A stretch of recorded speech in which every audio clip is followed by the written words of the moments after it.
Shalom semuanya, perkenalkan nama saya Yulia. Saya jurusan ilmu komunikasi. Saya berkuliah di Universitas Dian Nusantara. Saat ini saya semester 3. Saat ini saya ingin mempresentasikan mata kuliah pendidikan agama Protestan. Di sini saya mengambil temanya yaitu peran pemuda dalam meningkatkan minat ibadah. Nah, di sini saya ingin sharing sedikit sebagai anak muda yang mungkin rata-rata orang bilangnya itu seperti Gen Z. Kita anak muda itu menyukai hal yang berbeda. Bisa juga kita menyukai hal yang unik gitu. Jadi Gen Z zaman sekarang, anak muda zaman sekarang itu lebih kreatif dan memiliki pikiran-pikiran inovatifnya sendiri. Nah, sebagai salah satu yang berperan penting dalam gereja, menurut saya itu peran anak muda itu sangat penting. Kenapa? Karena pasti di gereja itu butuh sosok peran pemuda yang dimana bisa melahirkan generasi-generasi baru untuk kedepannya, seperti contohnya seperti dalam pelayanan di gereja, atau mungkin seperti memberitakan Injil, atau memimpin zaman sekarang sebagai worship leader, sebagai penari, atau mungkin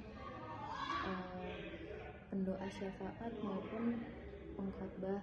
Anak muda zaman sekarang mungkin sudah banyak yang dipakai Tuhan. Di sini saya ingin menjelaskan mungkin ada beberapa cara yang bisa kita buat agar ibadah itu lebih kreatif dan relevan. Yang pertama itu mungkin inovasi format ibadahnya. Nah, di sini pemuda itu cenderung tertarik pada ibadah yang tidak monoton. Seperti saya pribadi, saya kurang menyukai ibadah yang monoton. Saya lebih menyukai ibadah yang seperti mungkin kayak retreat pemuda, di mana kita anak muda setiap hari Sabtu itu melakukan ibadah seperti kalau di gereja saya itu namanya KUL, Community of Love, di mana di situ kita anak muda berkumpul dari yang usia remaja sampai dewasa. Di situ kita sharing, bermain games, atau setiap minggu itu dengan tema acara yang berbeda. Bisa jadi dengan yang minggu ini misalnya nonton film, minggu depan olahraga futsal atau badminton, minggu depannya mungkin kita tema sharing mendengarkan firman Tuhan dengan tema yang berbeda-beda dan tidak sama, yang dimana membuat anak muda itu tidak akan bosan untuk datang beribadah. Itu. Yang kedua juga kita bisa pemanfaatan teknologi, yang dimana sekarang teknologi itu sangat penting ya bagi anak muda. Kita pasti anak muda sudah pasti memiliki gadget yang dimana kita pasti bermain sosmed. Nah, cara untuk kita bisa meningkatkan minat ibadah itu dengan mengundang teman-teman kita lewat sosmed.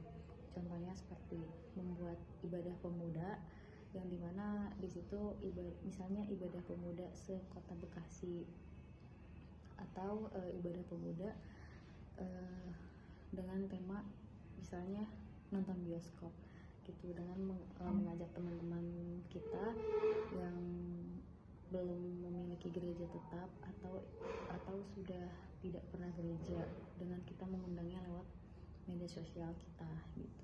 Ya, dimana kita mengundangnya, mereka nanti penasaran dan mereka akan minta ikut gitu. Nah, di situ kita harus bisa mengayomi teman-teman kita yang baru berbaur agar mereka bisa menjadi datang lagi untuk beribadah ke kita di minggu-minggu selanjutnya.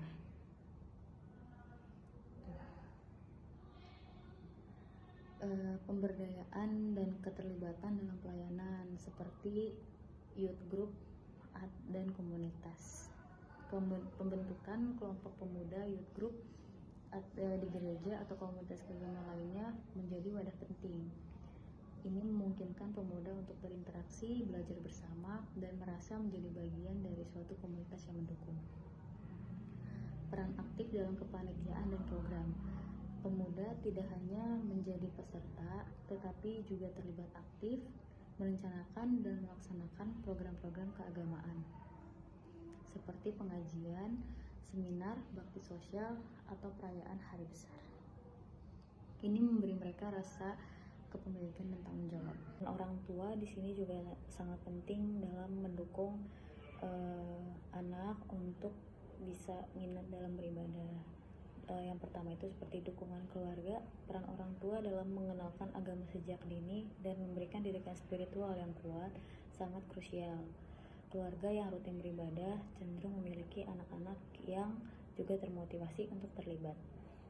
Yang kedua, lingkungan yang mendukung. Lingkungan gereja yang terbuka, peduli, dan adaptif terhadap kebutuhan pemuda akan lebih berhasil dalam mempertahankan dan menarik minat anak muda zaman sekarang. Ini termasuk menyediakan fasilitas yang mendukung dan menciptakan suasana yang nyaman. Mungkin ada beberapa tantangan yang dihadapi untuk menghadapi peran pemuda dalam meningkatkan minat ibadah, yaitu seperti degradasi kedewasaan rohani. Kurangnya pemahaman tentang kehidupan spiritual secara holistik dapat membuat pemuda merasa jenuh atau bahkan meninggalkan ibadah.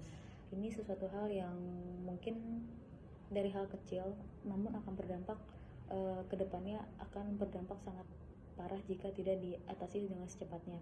Jika kita memiliki keluarga yang sudah tidak memiliki minat ibadah, kita harus segera melakukan pendekatan atau mengkonsultasikannya dengan pemuda gereja agar mungkin keluarga kita ini bisa dikunjungi atau didatangi dan diberikan nasihat atau saran-saran, dan agar keluarga kita melihat jika ada di lingkungannya itu, di lingkungan gerejanya masih banyak orang yang peduli dan dia tidak merasa sendirian.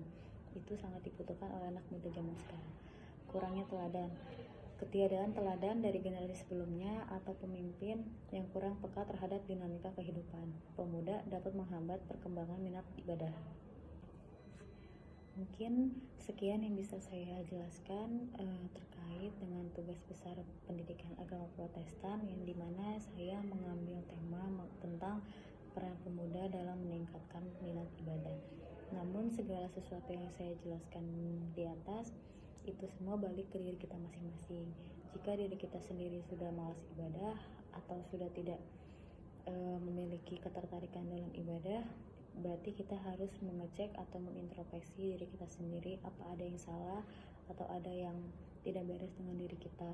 Karena ibadah itu bukan sesuatu hal yang harus didorong-dorong, namun itu sudah menjadi kewajiban kita sebagai umat manusia dan umat Kristiani untuk menjalankan ibadah secara konsisten, tanpa beban atau tanpa suruhan dari pihak manapun. Mungkin sekian yang bisa saya presentasikan. Semoga video saya bisa bermanfaat untuk lingkungan sekitar. Shalom, terima kasih.